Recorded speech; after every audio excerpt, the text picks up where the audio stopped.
Hi everyone, hope you're doing well from wherever you're watching this channel, depending on your time zone. Now finally today, the Interior CS Professor Kithure Kindiki visited the massacre site in Shakahola village as the death hit 89 people. And as Professor Kithure Kindiki visited that area, he is now suggesting that the terrorist pastor, Paul Mackenzie, might be taken to ICC court to be charged with a genocide. In as much that statement is coming, I have also seen Kenyans questioning the conduct of the Pastor Mackenzie and the UDA leaders during campaign and after campaign.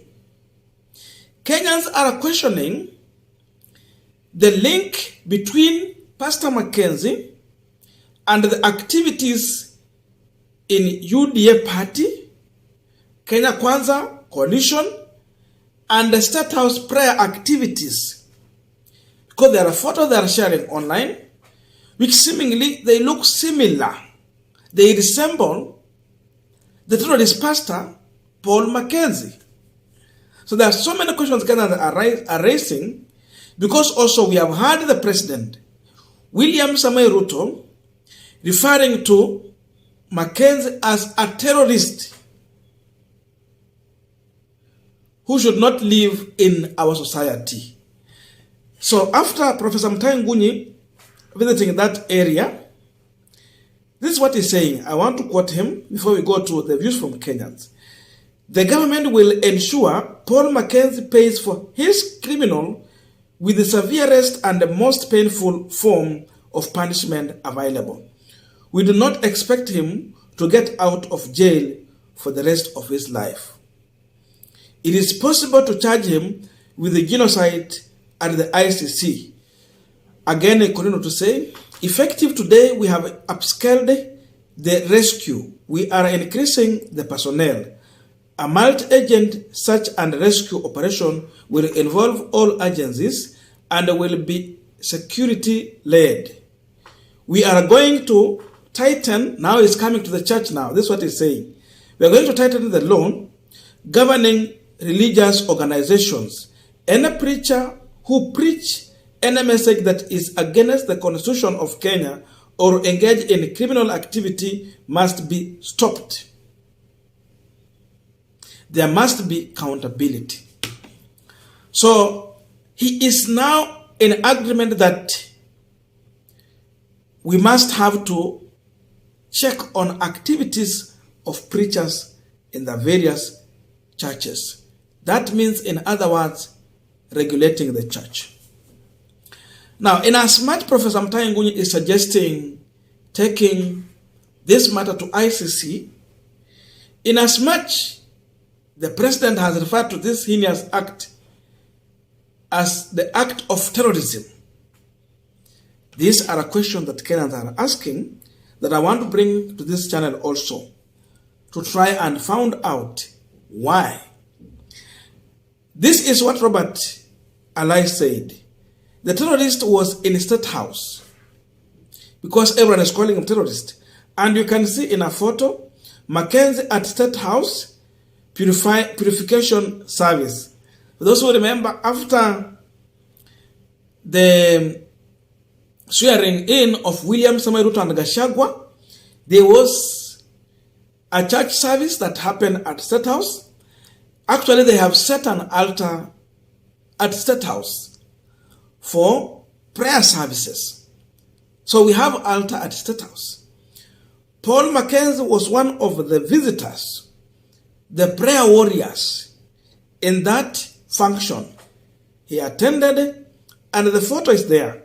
If you try to compare, you can easily confirm that seemingly there is high possibility that he might be the one in that service. Another person whose question is here, Michael Kamau. This is what he's saying. Refer your question to the source author. First Lady with Pastor Mackenzie in a Narok last month. This one is now another photo where now we have First Lady sitting in front with the other pastors or bishops. And there's another photo, someone in a shirt, the one they have circled.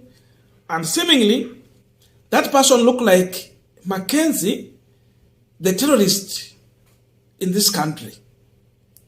So again, Kenyans are trying to link the prayer activities that First Lady and Bishop Dorcas Gachagua have been attending, where also Mackenzie has been a pastor, also gracing the same activity. Another person here, Ombeva Jose, is he the one? Again, same photo, is asking a question. Is he the one? Now, another Kenyan also is asking questions, Omar al-Bashir. Pastor Mackenzie was conspicuous in all UDA prayer rally and meetings. This begs a question. Will Ruto still compel all Statehouse employees on a mandatory fasting routine that she started years back? Statehouse is another cult headed by Mrs. Ruto and Mrs. Gachagua. That's a Kenyan asking question. Deep State Africa, also another question. Any difference between the Mackenzie cult, war, church, and State House? It's a question. Religion is the opium of the poor, as described by Karl Marx. Another Kenyan, Malema, he was replying to Muchiri Gichuru. Show me your friend and I will tell you who I am. Mama Rachel Ruto with Pastor Mackenzie, Muchiri Gichuri, one prayed for dirty water. The same Nabi arrest is claimed to be forcing State House workers on fasting schedule. Well, Paul already did, tears in my eyes. So, we cannot finish all of them. Those are Kenyans asking this hard question because they're trying to link the activities in Shakahola and of course what we discussed in the morning about the activities we had from the allegation that normally happen at Statehouse. But again, the photos are so much questioning. People are raising so many questions about these photos because a picture can have so many meanings and can be interpreted in very many different ways. If indeed these photos are true, then they can confirm one thing, that the terrorist Mackenzie has been lying on the same bed with the Kenya Kwanza government. It is becoming so much hard to delink Mackenzie activities from the Kenya Kwanza government. I'm seeing also Kenyans making other suggestions that there is no difference between what is happening in Shakahola from what has been happening in State House and across the country from the ASAL areas. I'm talking about Turkana and other areas, that this government refused to give food to Kenyans. So they have been dying from hunger in Turkana and other areas. They just say the same thing. The government was supposed to provide food for the hungry Kenyans. That is the duty and responsibility of any government in any given country. So the government failed.